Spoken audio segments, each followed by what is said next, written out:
الحمد لله رب العالمين والصلاة والسلام على أشرف المرسلين وعلى آله وأصحابه أجمعين أما بعد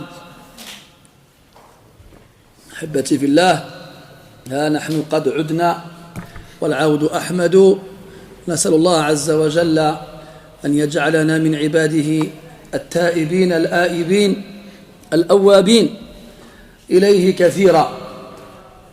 Chers frères, après cette longue interruption, nous voici de retour en espérant qu'Allah Azza wa Jalla nous permette de continuer et d'aller jusqu'au bout. Innahu waliyu dhalika wal qadiru alayh. نواصل قراءتنا نستأنفها حيث توقفنا في قراءتنا لكتاب الإمام البخاري رحمه الله تعالى الموسوم بالأدب المفرد. وقد توقفنا في الدرس الأخير على الحديث 79 في الباب 42 الذي هو بعنوان من عال 3 أخوات، وذكرنا فيه حديثا واحدا.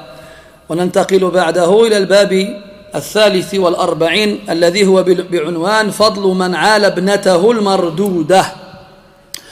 Nous nous sommes arrêtés lors du dernier cours, il y a de cela plus d'un mois maintenant, au hadith numéro 79 dans le 42e sous-chapitre qui nous parlait du mérite qu'il y avait dans le fait de s'occuper, d'éduquer, de subvenir aux besoins de ses 3 sœurs quand on a 3 sœurs. Avant ce bab-là, on avait vu le fait de s'occuper de ses 3 filles, puis de ses 2 filles, et là, on a vu les 3 sœurs, et là, on passe au chapitre suivant, le 43, qui nous parle du mérite de s'occuper, de subvenir aux besoins de sa fille, al-mardouda, qui nous est rendue. Al-maqsoud bil-binti al-mardouda هي إحدى 2: إما أن تكون مطلقة طلاقا بائنا لا رجعة فيه، وإما أن تكون أرملة قد توفي عنها زوجها. ففي كلتا الحالتين لم يبق لها من ينفق عليها، فالنفقة ترجع حينئذ إلى وليها في الأصل ألا وهو أبوها. Quand on parle de la fille qui nous est rendue, al-mardouda, du verbe radda yaruddu qui veut dire rendre, mardouda c'est le passé composé, ismul maf'ul, la fille qui nous est rendue, qui est rendue. De quelle fille s'agit-il? Il s'agit de la fille, soit celle qui a été divorcée par son mari. Quand on parle de divorce en fiqh, on a ce qu'on appelle le talaq al-raj'i, un divorce dans lequel une reprise est possible, et un talaq al-ba'in, c'est-à-dire un divorce définitif. Le talaq al-ba'in, c'est celui qui a été répété 3 fois. Celui qui divorce sa femme 3 fois, s'il veut la reprendre au bout de la 4e fois, il doit attendre qu'elle se marie avec un autre homme, qu'elle consomme avec celui-ci, qu'elle divorce, et alors il pourra se remarier avec elle. Al-Muhim, donc là, divorcé, ou la veuve, celle dont le mari est mort. Ces 2 femmes-là, on les rend à leur tuteur de base. Et le tuteur à la base, c'est le père. Huwa alladhi yuzawwijuha liwilayatihi alayha fakana lizaman عليه أن ينفق عليها عند عودتها إليه. Donc c'est à lui qu'on a demandé la main de cette fille-là quand on a voulu se marier avec elle, et c'est lui qui l'a mariée. Alors forcément, ce sera à lui qu'elle reviendra après son divorce. وهذا من الأمور التي أصبحت فوضوية في هذا الزمان. قد نقول في هذا المكان على وجه الخصوص، لكن تبين لنا بعد مدة أن هذه الطامة اتسع نطاقها فوق تلك الأرض التي نحن نعيش عليها. Ça, c'est un problème aujourd'hui qui est anarchique. C'est-à-dire les questions en rapport avec le divorce, c'est devenu n'importe quoi. Aujourd'hui, j'aurais pu dire il y a quelque temps de cela, ici, en Europe, en France, là où il n'y a pas d'instance musulmane qui gère ces choses-là, donc les gens ils sont livrés à eux-mêmes et ils font n'importe quoi. Mais malheureusement, on s'est rendu compte avec le temps que c'est pas propre, malheureusement, à ce pays-là, c'est malheureusement dans beaucoup de pays, c'est le cas. أنا أتعجب من حرص الناس على أن يتزوجوا فيما يرضي الله عز وجل على أن يكون زواجهم وفقا لما جاءت به الشريعة أما الطلاق فيتخبطون فيه خبط عشواء كل واحد منهم يجتهد ويقول برأيه ويحل ما حرم الله أو يحرم ما أحل الله ولا حول ولا قوة إلا بالله. Ce qui est étonnant, c'est comment les gens ils s'efforcent de vouloir se marier dans le halal. Vous avez vu, on voit des gens arriver à la mosquée, ما يصليش ما يصومش, il est بعيد للأسف الشديد, il est loin du dîn. Mais quand il veut se marier, il veut faire le halal. Il veut faire le halal. Alors il vient à la mosquée, il cherche lui-même pour qu'on lui fasse le halal, qu'on lui fasse la fatha. Les gens, ils veulent faire le halal. Ils veulent suivre la loi d'Allah dans ce domaine-là. Est-ce que c'est pour satisfaire Allah Azza wa Jal? Allahu a'lam. Moi, je dirais plus, c'est pour fermer la bouche des gens pour pas qu'ils disent il est avec une femme dans le haram. Allah a'lamu bin niyat. Ala kulli hal, quand il s'agit du divorce, par contre, il n'y a plus personne. On ne va pas voir l'imam à la mosquée pour lui demander si on a le droit de divorcer ou si on n'a pas le droit de divorcer, ou si le divorce il est valide ou s'il n'est pas valide, ou comment on divorce et quelles sont les règles du divorce, il a akhiri. Personne n'est là pour nous demander. والعجيب أن القرآن فيه سورة اسمها سورة الطلاق وليس فيه سورة اسمها سورة الزواج.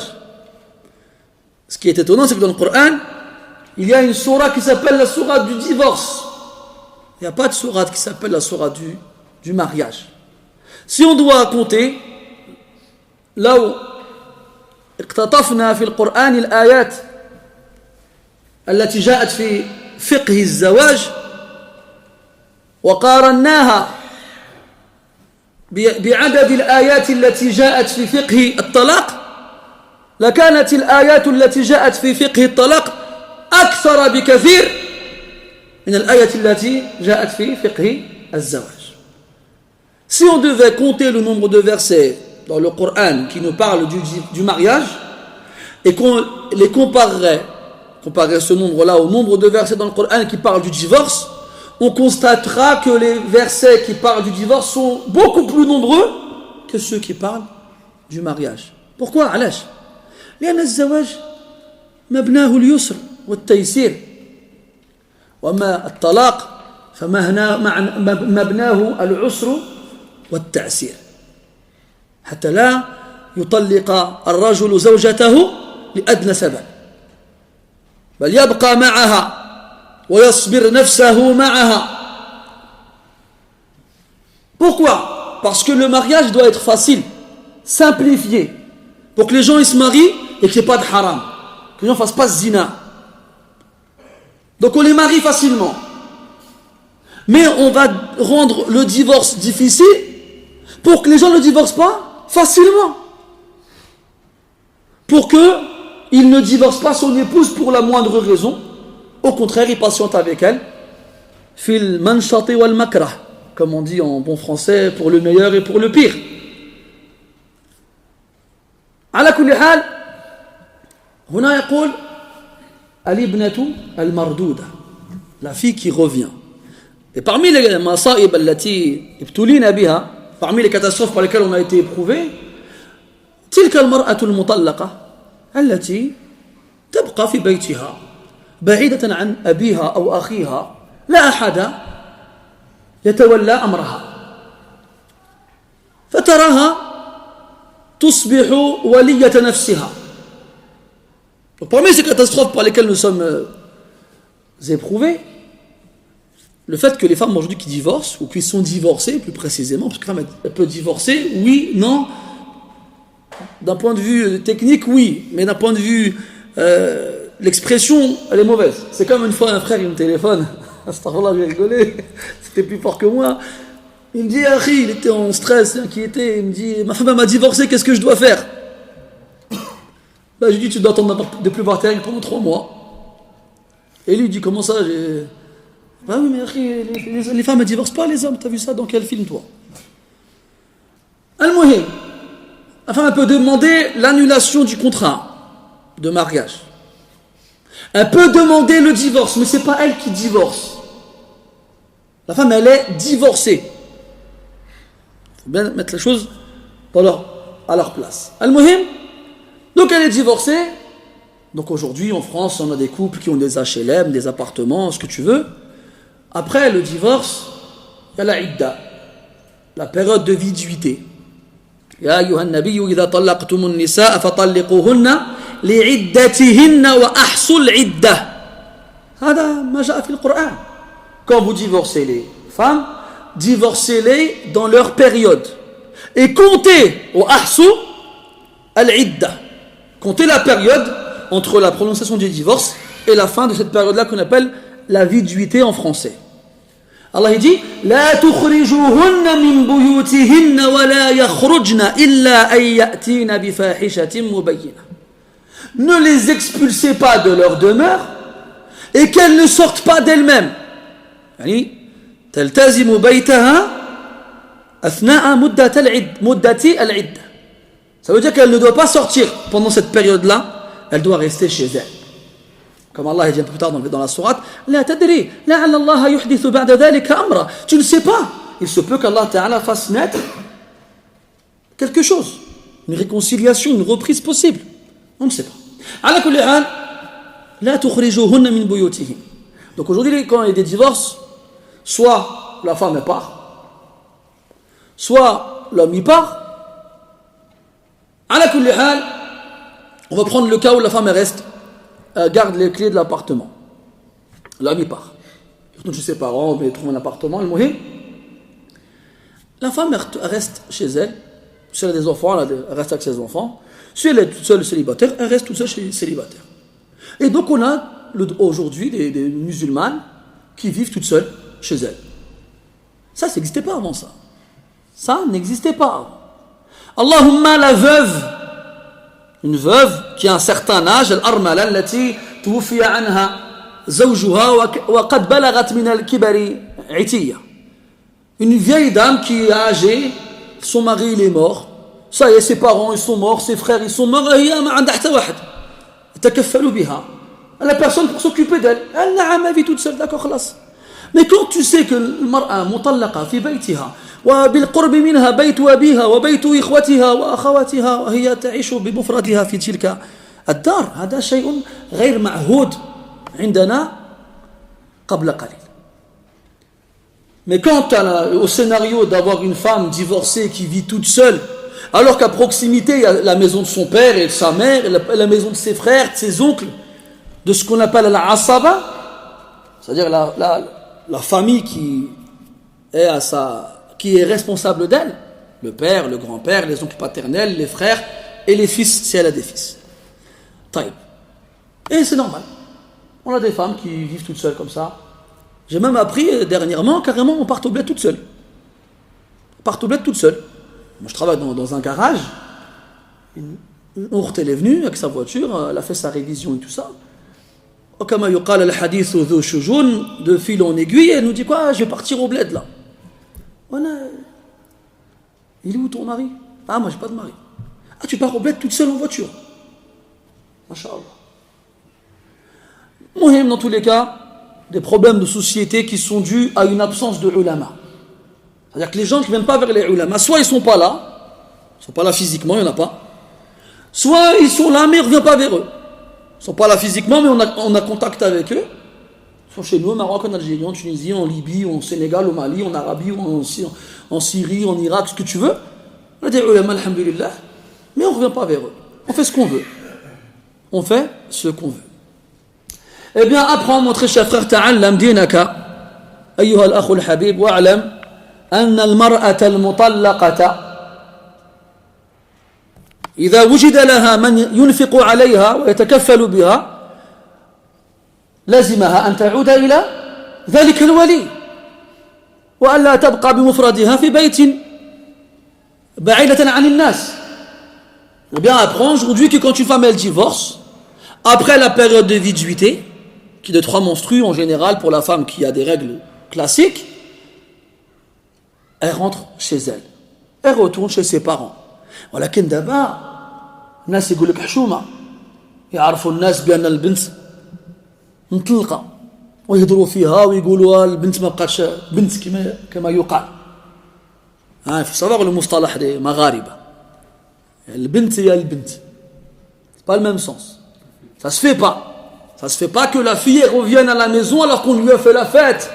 شطحنا وردحنا وشرينا وجبنا الجوق والموسيقى والناس جابوا لي كادو وداك الشيء وحنا كتبنا في لا ليست فلان جاب لو سيرفيس ان بورسلون والاخر جاب لنا الطاووس وهذاك جاب لنا داك الشيطه وداك الشيء. Comme il faut, vous connaissez le protocole quand il y a un mariage.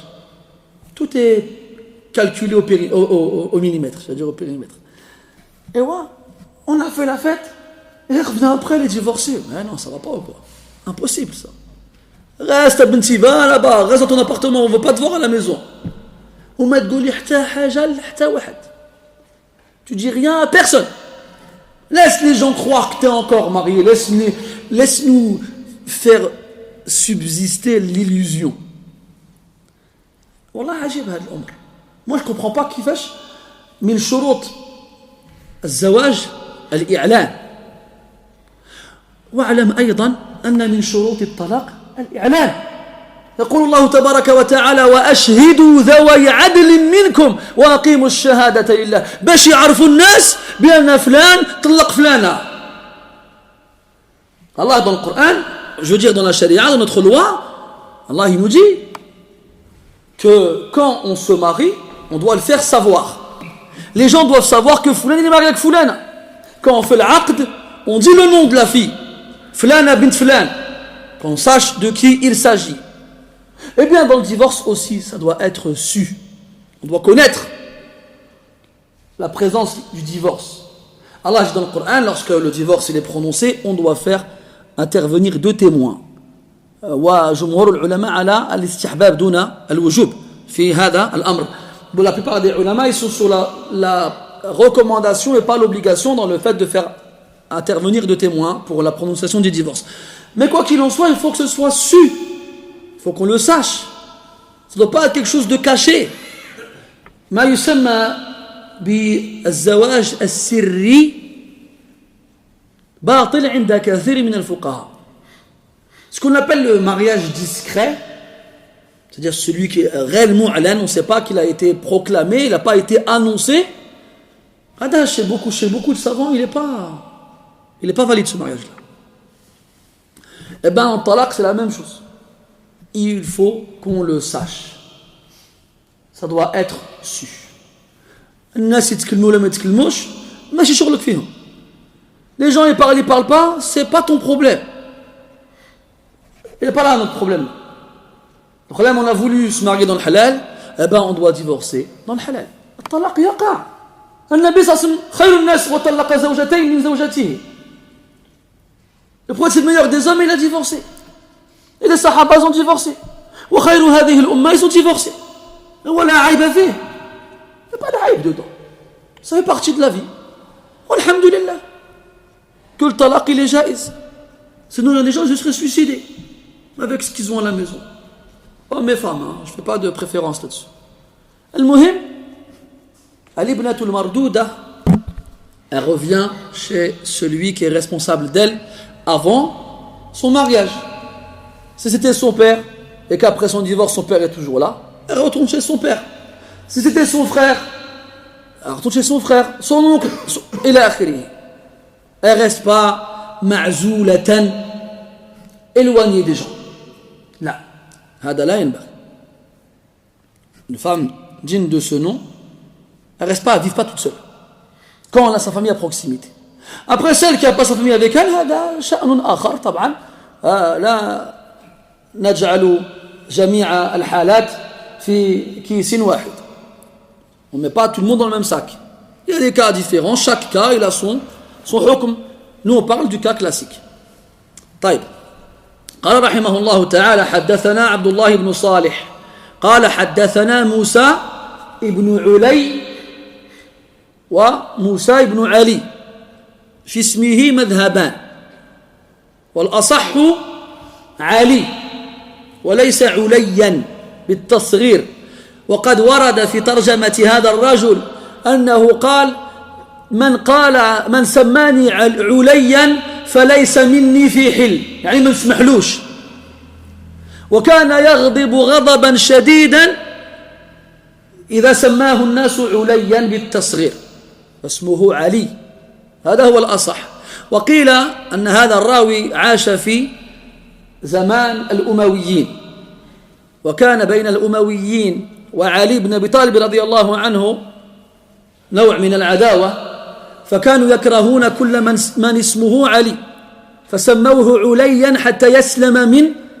بغضهم له والله أعلم بالصواب على كل حال الأصح أن يقال موسى ابن علي عن أبيه وهو علي بن هشام أن النبي صلى الله عليه وسلم قال لسراقة بن جعشم رضي الله عنه ألا أدلك على أعظم الصدقة أو من أعظم الصدقة قال بلى يا رسول الله قال صلى الله عليه وسلم ابنتك مردودة إليك ليس لها كاسب غيرك سراقة بن جعشم رضي الله عنه أسلم يوم الفتح وكان ذلك الفارس الذي لحق بالنبي صلى الله عليه وسلم ومعه أبو بكر في هجرتهما إلى المدينة فلما دنا منهما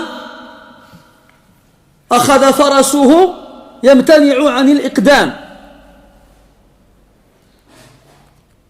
حتى خر منه فتكرر المشهد مرات ثم جاء النبي صلى الله عليه وسلم يجعله في أمن وأمان بعد سنوات أسلم وحسن إسلامه وقال له النبي صلى الله عليه وسلم كيف بك إذا لبست حلل كسرى وفي رواية إذا ألبست حلل كسرى وبعد سنين بعد وفاة النبي صلى الله عليه وسلم ووفاة أبي بكر رضي الله عنه نصر الله عز وجل المسلمين على الفرس في خلافة عمر بن الخطاب رضي الله عنه فجاء المسلمون بالغنيمة الكبرى وفيها حلل كسرى فنادى عمر بن الخطاب رضي الله عنه سراقة وألبسه حلله تصديقا لنبوة الرسول صلى الله عليه وسلم سراقة بن جعشم رضي الله عنه s'est converti lors de la conquête de la Mecque. Cet homme-là, il a une histoire particulière, c'était un bédouin qui a été à la recherche du prophète et d'Abu Bakr radiallahu anhu quand ils ont quitté la Mecque pour se rendre à Médine. Et c'était l'un des seuls qui a réussi à s'approcher d'eux pendant leur fuite. Mais lorsqu'il s'est approché d'eux, son cheval a refusé d'avancer. Il y en a qui disent que ses pieds se sont enlisés dans le sol et il est tombé plusieurs fois de son cheval. Et il a compris qu'il ne pouvait rien faire contre eux, alors il a été les voir et leur a dit qu'il n'avait rien à craindre de lui. Plusieurs années plus tard, il s'est converti à la conquête de la Mecque. Et le prophète sallallahu alayhi wa sallam lui a annoncé une prophétie le concernant. Il lui a dit comment te trouveras-tu le jour où tu porteras les parures de Khosroès, l'empereur perse. Et des années plus tard, après la mort du prophète sallallahu alayhi wa sallam, après la mort d'Abu Bakr radiallahu anhu, et pendant le califat de Omar, il y a eu cette grande bataille qui a opposé les musulmans aux Perses, et dans laquelle Allah leur a donné la victoire sur les Perses. Et alors que les musulmans reviennent à Médine avec le butin, un butin énorme, parce que l'empire perse était un empire très riche, ils sont revenus avec les bijoux de Kisra. Alors, Omar s'est rappelé de la prophétie annoncée par le prophète sallallahu alayhi wa sallam, il l'a appelé Suraqa. Et il l'a fait venir et il lui a fait porter les bijoux. Et il y a une riwaya qui dit qu'après il lui a enlevé. Omar il lui a dit Allah, خلاص عجبك الحال الله دابا حيدها. Ça t'a plu? Eh bien maintenant enlève-les. Il dit comment ça? Al-Rasoul il m'a dit je vais les porter. Il a dit oui, il n'a pas dit d'aller les garder. Et tu vas les porter. هي للمسلمين وليست لك خاصة. Il dit c'est pas pour toi, c'est pour tous les musulmans. Al-Muhim, donc dans ce hadith-là, Suraqa radiyallahu anhu, il nous dit que le prophète sallallahu alayhi wa sallam lui a dit Ala adulluka ala a'zami sadaqa. Vais-je t'informer au sujet de la plus grande aumône? Ou min a'zami sadaqa. Ashakku min ahadir ruwati. Il y a un doute qui provient d'un des rapporteurs ou d'une aumône parmi les plus grandes. C'est pas la plus grande, mais fait partie des plus grandes. Alors, bien entendu, Suraqa radiyallahu anhu, il répond bien sûr au messager d'Allah. Il lui répond alayhi salatu wassalam, ta fille, quand elle t'est rendue, quand elle revient chez toi, soit parce qu'elle a été divorcée, ou soit parce que son mari est mort. ليس لها كاسب غيرك. الكاسب يعني المنفق الذي يكسب المال لينفق عليها. Elle n'a personne d'autre que toi pour subvenir à ses besoins. Ça veut dire que s'il y a quelqu'un pour subvenir à ses besoins, alors elle revient chez lui.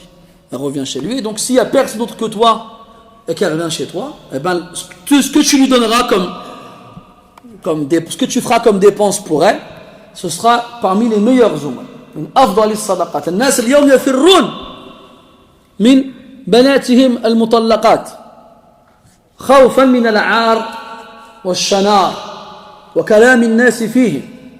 ولو علموا ما لهذه النفقة من فضل عليهم يتنافسوا عليهم. Les gens aujourd'hui fuient leur fille quand elle divorce. Ils ne veulent pas entendre parler. Débrouille-toi, Benti. On t'a marié, maintenant débrouille-toi. Subhanallah. Alors que s'ils savaient la récompense qu'il y a dans le fait de s'occuper d'elle après qu'elle n'ait plus personne pour s'occuper d'elle, alors ils se concurrenceraient pour les reprendre. ثم قال رحمه الله حدثنا بشر قال أخبرنا عبد الله قال أخبرنا موسى قال سمعت أبي عن سراقة بن جعشم رضي الله عنه أن رسول الله صلى الله عليه وسلم قال يا سراقة مثله. هذه طريقة ثانية يرويها المؤلف رحمه الله لسياقة هذا الحديث. Donc là dans le hadith suivant c'est le même sauf qu'il y a une chaîne de transmission légèrement différente. ننتقل إلى الحديث الذي بعده. قال رحمه الله تعالى حدثنا حيوة بن شريح قال حدثنا بقية عن بحير عن خالد عن المقدام بن معدي كريب أنه سمع رسول الله صلى الله عليه وسلم يقول ما أطعمت نفسك فهو لك صدقة وما أطعمت ولدك فهو لك صدقة وما أطعمت زوجك فهو لك صدقة وما أطعمت خادمك فهو لك صدقة. أورد المؤلف رحمه الله هذا الحديث في الباب نفسه الذي جاء في فضل من عال ابنته المردودة. يقول ما أطعمت به نفسك وما أطعمت به ولدك. والولد يشمل الذكر والأنثى. قال الله تعالى يوصيكم الله في أولادكم للذكر مثل حظ الأنثيين. فالولد كلمة عامة تشمل الذكر والأنثى. ففي قوله عليه الصلاة والسلام وما أطعمت ولدك فهو لك صدقة تدخل فيه الابنة المردودة فهي من الأولاد. فكلما أنفقته لأجلها كان جعله الله عز وجل لك صدقة بشرط الاحتساب يعني النية أن تحتسب وأن تبتغي بتلك اللقمة التي تجعلها في ابنتك وجه الله عز وجل. أما الذي لا ينوي ولا يحتسب فقد برئت ذمته لأنه قام بالواجب لكنه لا ينال فضل الصدقة أو لا ينال أجر الصدقة بنفقته على أولاده أو على نفسه أو على زوجه. قال وما أطعمت زوجك. زوج هذه تطلق على الرجل وتطلق أيضا على المرأة، بل الأفصح عند العرب أن تقول زوجي وأنت تريد امرأتك، ولا تقول زوجتي. يجوز أن تقول زوجتي، لكن الأفصح أن تقول زوجي، وهذا ما جاء به القرآن: ويا آدم اسكن أنت وزوجك الجنة. وهنا وما أطعمت به زوجك أي امرأتك. كما يقال العجوز. العجوز هذه الكلمة تطلق على المرأة الكبيرة السن، وعند العرب لا تطلق على الرجل، لا يقال رجل عجوز. يجوز أن يقال رجل عجوز لكنه ليس بفصيح. العرب لم يسمعوا يقولون هذا. الأفصح أن تقول شيخ هرم طاعن، أما أن تقول عجوز عن رجل فهذا لم يسمع عن العرب إلا شاذا. ويجوز أيضا أن تقول عجوزة بتاء التأنيث، لكن هذا ليس بفصيح أيضا. والأفصح أن تترك التاء. قالت أألد وأنا عجوز، أألد وأنا عجوز، وهذا بعلي شيخا. وما أطعمت زوجك فهو لك صدقة، وما أطعمت خادمك فهو لك صدقة. الخادم لعل المقصود هو المملوك أو المستأجر الذي أجرته ليعمل عندك، وإن لم يكن مملوكا بين يديك. Dans ce hadith-là, le prophète sallallahu alayhi wa sallam nous dit: tout ce avec quoi tu te nourris, c'est pour toi une aumône. Et tout ce avec quoi tu nourris tes enfants, c'est pour toi une aumône. Et tout ce avec quoi tu nourris ton épouse, c'est pour toi une aumône. Et tout ce avec quoi tu nourris ton ouvrier, ton serviteur, ton agent, ton muhim, c'est pour toi une aumône. Donc ici, Allah tabaraka wa ta'ala nous ordonne, donc aux responsables familiaux, de subvenir aux besoins de ceux qui sont à notre charge. Donc à la base, ça fait référence au père, à l'homme. Et c'est ça à quoi Allah il fait référence dans Surat An-Nisa: Ar-rijalu qawwamuna 'ala an-nisa. Qawwam. Al-qiwam, c'est cette capacité à ce que les choses tiennent debout. C'est le fait que toi tu fasses que les choses elles tiennent debout. Et comme les hommes ils ont cette responsabilité de devoir subvenir aux besoins de leurs femmes, c'est à eux que revient al-qiwam. C'est pour ça qu'Allah il a dit qawwamuna 'ala an-nisa. Ce sont eux qui subviennent à leurs besoins. C'est comme les murs d'une maison qui tiennent sur les murs porteurs, sur les piliers porteurs. C'est la même chose. Ala kulli hal, donc l'homme il a ce devoir de subvenir aux besoins de sa famille. Wa yaqulu sallallahu alayhi wa sallam: kafa bil mar'i ithman an yudayya man ya'ul. وفي رواية قال من يقوت. Il suffit à l'homme comme péché. يعني لو جاء الإنسان يوم القيامة أمام ربه عز وجل وليس على كتفه إثم سوى إضاعة أهله لكان كافيا في هلاكه وإلقائه في قاع جهنم والعياذ بالله.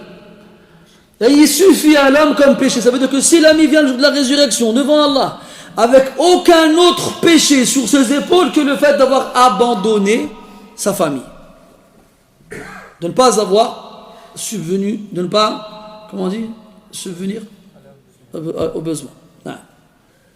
S'il n'a que ce péché-là, ça suffira pour le faire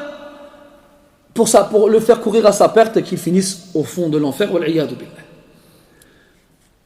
Donc on doit le faire. Et ici, il nous dit que celui qui se nourrit lui, et qui nourrit ses enfants, et qui nourrit sa femme, et qui nourrit même ceux qui travaillent pour lui, il a la récompense d'une aumône. Mais à la condition qu'on ait l'intention.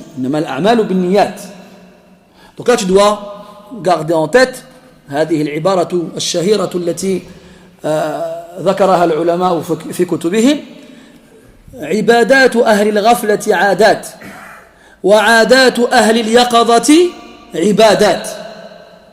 Ils nous disent que les gens endormis, insouciants, leurs adorations deviennent des habitudes. À force de les faire, ils mettent plein niya dedans. Quand tu fais les ablutions, tu ouvres le robinet, tu te laves les mains, tu te laves la bouche, le visage, ça devient machinal, ça devient automatique, tu ne réfléchis pas. Alors tu es en train d'adorer Allah subhanahu wa ta'ala. Mais il n'y a pas de niya, il n'y a pas de hudur al-qalb, il n'y a pas de khushu', il n'y a rien. Il n'y a que tu es en train de te laver. Et à l'inverse, ahlul yaqadha, ceux qui sont réveillés, leurs adat, ce sont des ibadat. لأنهم يحضرون قلوبهم عند القيام بالعمل وإن لم يكن في الأصل عبادة. Parce que quand ils font l'action, qui à la base n'est même pas une adoration, ils mettent dedans la bonne intention. Quand ils boivent, quand ils mangent, quand ils vont dormir, quand ils vont faire les courses, quand ils vont travailler, quoi qu'ils fassent, ils mettent l'intention, leur cœur il est présent, il est vivant, il est réveillé. Alors ils sont constamment en liaison avec Allah Azza wa Jal, et tout ce qu'ils font, ce sont des adorations. Donc il faut la niya. Il faut la niya. Mettre l'intention quand tu vas faire les courses, quand tu vas travailler, quand tu vas recevoir ton salaire, quand tu vas ramener les courses à la maison, quand tu vas prendre la nourriture, tu vas la manger, mettre la niya. Et Allah il te comptera toutes ces choses-là comme une aumône que tu fais envers toi-même, envers tes enfants. Vous savez ce que le rapport entre ce hadith-là et le chapitre? On parle de la fille qui retourne chez son père ou chez son responsable légal après son divorce ou la mort de son mari. Parce qu'il a dit ses enfants. Et ça reste ton enfant. Toi, tu as une fille, tu la maries. C'est plus ta fille. Elle t'appelle Qadour, elle t'appelle plus Abba. Elle t'appelle toujours Abba. Elle t'appelle toujours Papa. C'est toujours ta fille. Et ses enfants, ce sont tes petits-enfants. Donc pourquoi quand elle divorce, c'est plus ta fille? Alors c'est ta fille quand elle est célibataire, c'est ta fille quand elle est mariée, mais c'est plus ta fille quand elle est divorcée. Ajibada. Le divorce, c'est la coupure entre le mari et sa femme, pas entre la fille et son père. Le mariage, c'est pas une coupure entre la fille et son père. Comment le divorce, ça pourrait en être? Aïna al-uqul, aïna al-mantiq, où est la logique, elle est où? Ma bqatch, rahimallahu al-mantiqa wa ahla. Ala kulli hal. Donc celui qui nourrit ses enfants avec la bonne niya, Allah lui compte comme une aumône. Et si la met ta fille, là, qaddar Allah, on espère que les musulmans qui marient leurs filles, elles vivront heureuses auprès de leur mari jusqu'à, comment ils disent, jusqu'à ce que la mort les sépare. Hein? Ala kulli hal. Mais si ça arrive, eh bien, et si elles reviennent à la maison et que le mari s'en occupe et qu'il subvient à leurs besoins, et qu'il met la niya, Allah il lui compte en sadaqa, en aumône. Pareil pour ton épouse, pareil pour ton khadim. Le khadim, c'est le servant, le domestique. Ou bien de façon générale, tu peux dire celui qui travaille pour toi. On aurait pu rentrer dedans les esclaves, bon, il n'y a plus d'esclaves.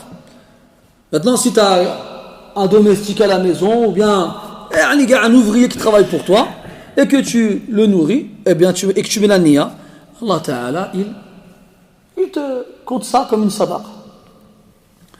قال رحمه الله تعالى باب من كره أن يتمنى موت البنات. أنتم تعلمون أن العرب قبل الإسلام كانوا يكرهون البنات، فمنهم إذا بشر بالأنثى من يئدها أي يدفنها تحت الثرى يقتلها لا يريدها، ومنهم من يمسكها غصبا عنه مع كراهية شديدة لها.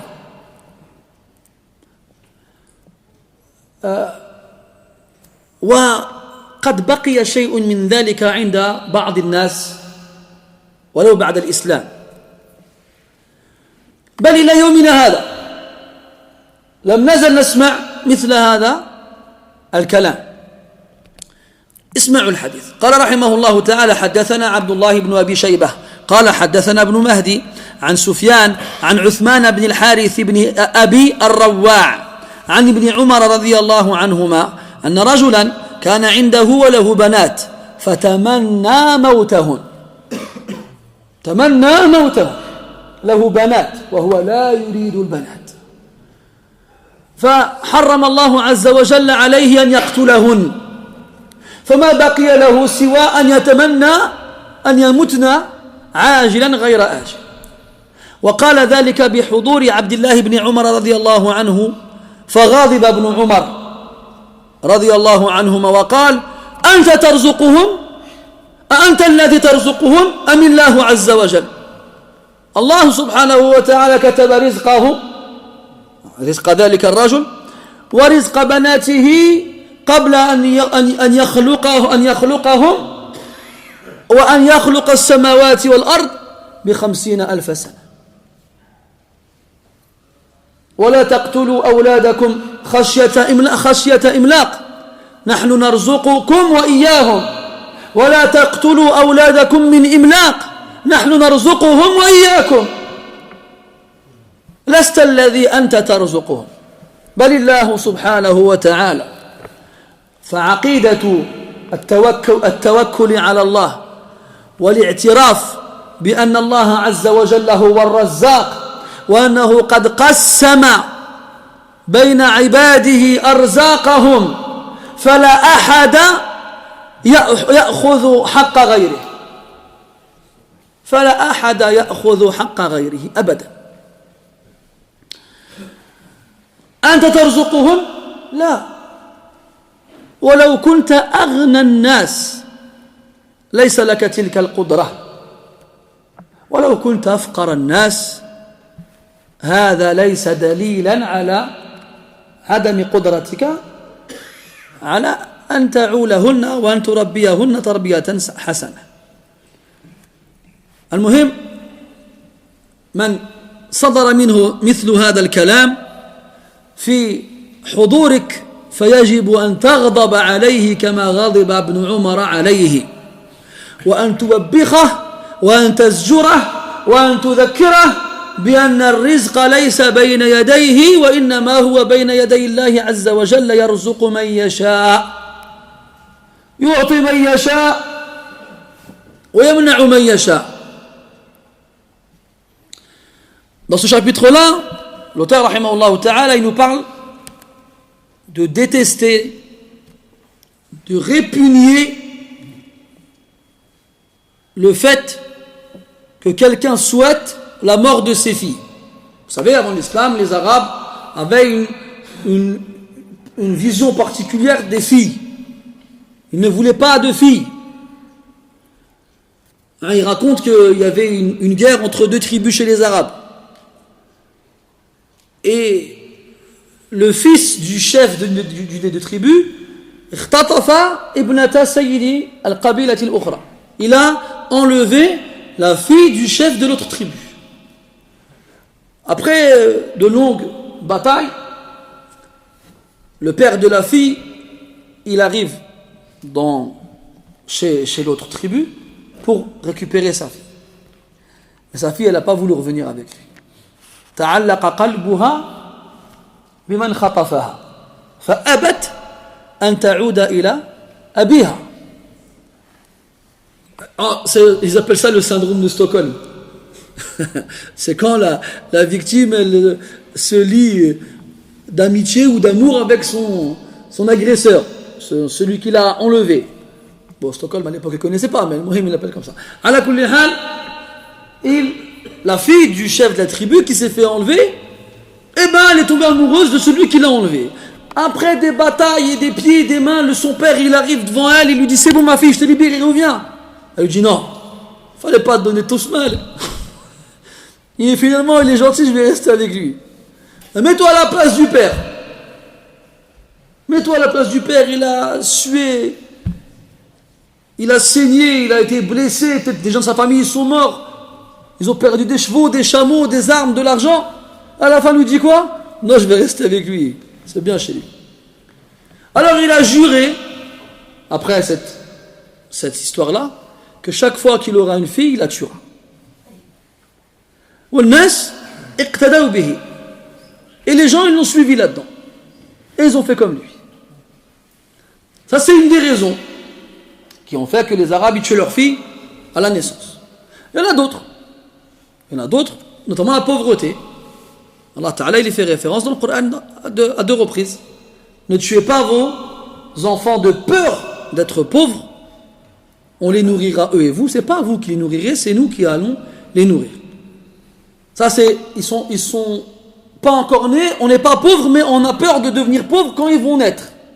Et l'autre verset, ne tuez pas vos enfants parce que vous êtes pauvres. Ils sont déjà pauvres, khalas. Donc là, ils ont peur que leurs enfants ils vont leur prendre leur risque à eux. Donc Allah leur dit, on va vous nourrir vous et eux. Al-Muhim, les Arabes, ils faisaient ça. Et après l'islam, alhamdulillah, Allah il a éradiqué cette pratique et il a interdit, alaykoum salam, aux gens d'assassiner leurs enfants. Et les gens ne pouvaient plus tuer leurs enfants. Et il y en a parmi eux qui ont gardé dans leur pensée ces anciennes cultures. Ils ne pouvaient plus tuer leurs enfants. Parce que ça, il y a une législation, il y a des juges, il y a des peines, et on ne fait pas ce qu'on veut dans la vie. Alors, à défaut de pouvoir les tuer, ils souhaitaient leur mort. Ils souhaitaient leur mort. Et moi, c'est arrivé en présence de Abdullah ibn Omar, radiyallahu anhum. Abdullah ibn Omar, il était chez un homme. Cet homme-là, il avait des filles. Et en présence de Abdullah ibn Omar, il a souhaité la mort de ses filles. Et Abdullah ibn Omar, il s'est mis en colère. Comment tu peux dire une telle chose? Est-ce que c'est toi qui leur fais parvenir leur subsistance? Al-Rizq. Allah, parmi ses noms, il a Al-Razzaq. Inna Allah huwa Al-Razzaq dhul quwwatin matin. Celui qui donne beaucoup. Il donne beaucoup et il donne à beaucoup. Yadahu mal'a. أرأيتم ما أنفق مذ خلق السماوات والأرض. Les mains d'Allah, elles sont pleines. Contrairement à ceux qui ont dit Yadullahi maghloula. Elles sont pleines. Avez-vous vu tout ce qu'Allah il a donné depuis qu'il a créé les cieux et la terre? وإن من شيء إلا عندنا خزائنه وما ننزله إلا بقدر معلوم. على كل حال, Allah Ta'ala, c'est lui qui donne. Et il a partagé, il a fait la part de chacun. Justement. أهم يقسمون رحمة ربك نحن قسمنا بينهم معيشتهم في الحياة الدنيا. Est-ce que ce sont eux qui divisent, qui partagent la miséricorde de ton Seigneur? C'est nous qui partageons. Ma'ishatahum, leur vie ici-bas. Et dans l'au-delà, ils seront jugés pour leurs actes. Et dans notre verset, Allah Ta'ala dit وَلَوْ بَسَطَ اللَّهُ الرِّزْقَ لِعِبَادِهِ لَبَغَوْا فِي الْأَرْضِ وَلَكِنْ يُنَزِّلُ بِقَدَرٍ مَا يَشَاءُ. Si Allah il avait donné à ses serviteurs la subsistance de façon absolue, ils auraient semé le désordre sur terre. Mais il l'a fait descendre biqadar, c'est-à-dire avec des portions, biqadarin ma'loum, définies comme il le veut, bi'ilmin wa hikmah, subhanahu wa ta'ala. Il donne à lui et il prive à lui. Il donne pas à lui parce qu'il sait que s'il lui avait donné, eh ben il aurait fait du mal avec. Il vaut mieux être pauvre, dans certains cas, que riche et mauvais. النفس تجزع أن تكون فقيرة والفقر خير من غنى يطغيها وغنى النفوس هي الكفاف فإن أبت فجميع ما في الأرض لا يكفيها. L'âme, elle répugne à être pauvre. Personne n'aime être pauvre. Alors qu'il vaut mieux pour elle qu'elle soit pauvre plutôt qu'elle ait une richesse qui la rend mauvaise. Allah dit dans le Coran كلا إن الإنسان ليطغى أن رآه استغنى. L'être humain, il se rebelle quand il se voit à l'abri du besoin. Ah, moi c'est bon, j'ai plus besoin de quoi que ce soit, je peux faire ce que je veux. Là. Donc le risque, c'est pas toi. Allah, il a envoyé un ange dans le ventre de ta femme quand elle était enceinte, de tes enfants, au bout de 4 mois, pour qu'il inscrive sur son front ce qu'il va obtenir comme risque durant sa vie d'ici-bas. C'est déjà fait, khlas. رفعت الأقلام وجفت الصحف. C'est fini, khlas. وفي السماء رزقكم وما توعدون. Amrul rizqi qudi. L'histoire du rizq, c'est fini. Tu ne sortiras pas de dunya avec moins que ce qui t'a été écrit ou plus. Tu sortiras de ce bas monde quand tu auras complété ce qui t'a été écrit. C'est pour ça qu'on appelle la mort al-wafatu. Parce que al-wafatu, l'arabe, ça veut dire iktamala amrah wa rizqah wa ajalah. Il a fini, il a complété ce qui lui a été écrit.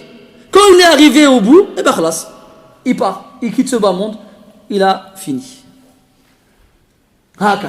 Donc comment toi tu peux te plaindre d'avoir des filles ou des garçons handicapés ou je ne sais pas quoi d'autre, alors que c'est pas à toi c'est pas toi. Hein.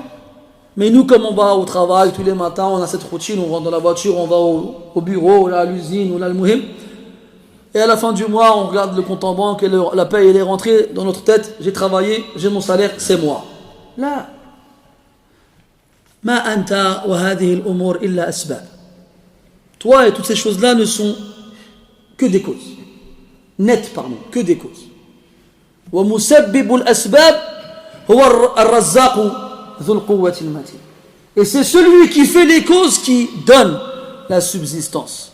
Et comme il disait Shafi'i rahimahullah ta'ala, وَمَنْ ظَنَّ أَنَّ الرِّزْقَ يَأْتِ بِقُوَّةٍ مَا أَكَلَ الْعُصْفُورُ شَيْئًا مَعَ النِّسْرِ.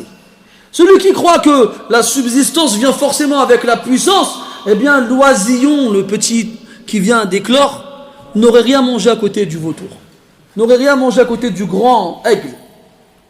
يقول صلى الله عليه وسلم لو توكلتم على الله حق توكله لرزقكم كما يرزق الطير تذهب خماصا وترجع بطانا. Si vous aviez une confiance réelle en Allah, il vous aurait apporté votre subsistance comme il l'a fait avec les oiseaux. Ils partent le matin le ventre vide et ils rentrent le soir le ventre plein. Ils ont assez pour eux et pour leurs petits. Nous, on a des frigos, on a des KGB, on a des box, on a des supermarchés de tous les coins de rue. On a des comptes, on n'a pas un compte en banque, on a des comptes en banque et on a peur. Comment je vais faire? Demain, tu reçois la lettre de licenciement, ça y est, la terre, elle arrête de tourner. Subhanallah. Tu ne touchais pas le risque, toi, avant de travailler?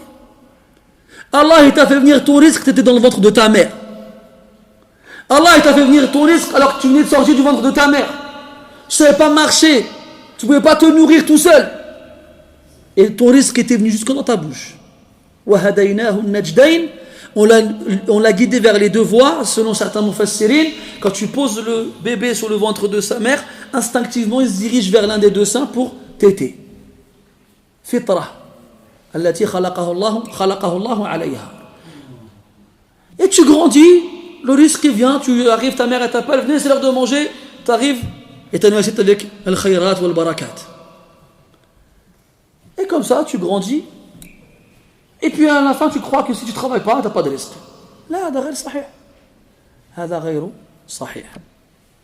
Donc Ibn Omar, il a entendu dire ça, après qu'il ait souhaité la mort de ses filles, il a dit, c'est toi qui leur donne leur risque, c'est pas toi. Donc comment est-ce que tu peux dire, tu peux souhaiter carrément leur mort, wal'iyadu billah. Alors qu'on a vu juste avant dans les hadiths le khayr qu'il y a dans le fait d'avoir des filles.